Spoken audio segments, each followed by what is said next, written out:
Melania Trump delivers rare White House statement denying Epstein ties, the lies linking me to this disgraceful man need to end today. In a stunning break from her trademark silence and elegant wardrobe choices, First Lady Melania Trump stepped to the podium Thursday to issue a forceful denial of any connection to deceased sex offender Jeffrey Epstein, declaring that the persistent rumors are mean-spirited attempts to defame my reputation and must cease immediately.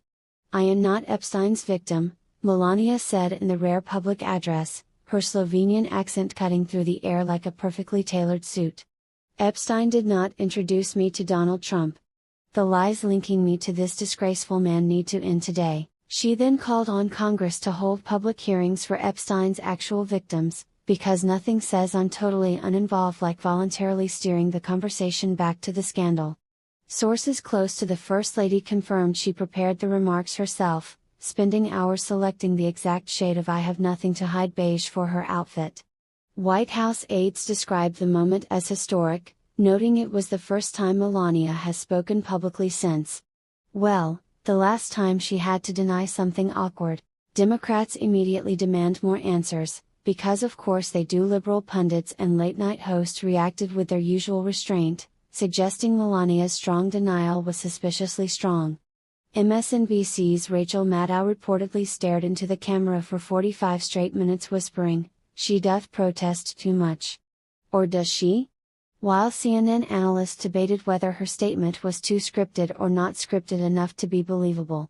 One anonymous Democrat strategist told the Babylon Bee, "Look, if Melania says she had no relationship with Epstein, who are we to question her? Now let's spend the next 6 months questioning her anyway and demanding the release of more files that somehow only implicate Republicans." Trump weighs in with classic Trumpian flair. President Trump, when asked about his wife's statement, praised her as the classiest, most beautiful denier of Epstein ties you've ever seen before pivoting to how he did more to fight human trafficking than any other president in history, possibly excepting the ones who didn't know any billionaires with private islands full of secrets. Jeffrey was a terrific guy, until he wasn't, Trump added helpfully. But Melania? She barely knew the guy. Me? I barely knew the guy. Nobody knew the guy like I knew the guy. But not in that way. Media experts agree, this changes everything. For 24 hours, media watchdogs hailed the statement as a masterclass in damage control, while simultaneously running chyrons reading Melania breaks silence on Epstein, what does she know?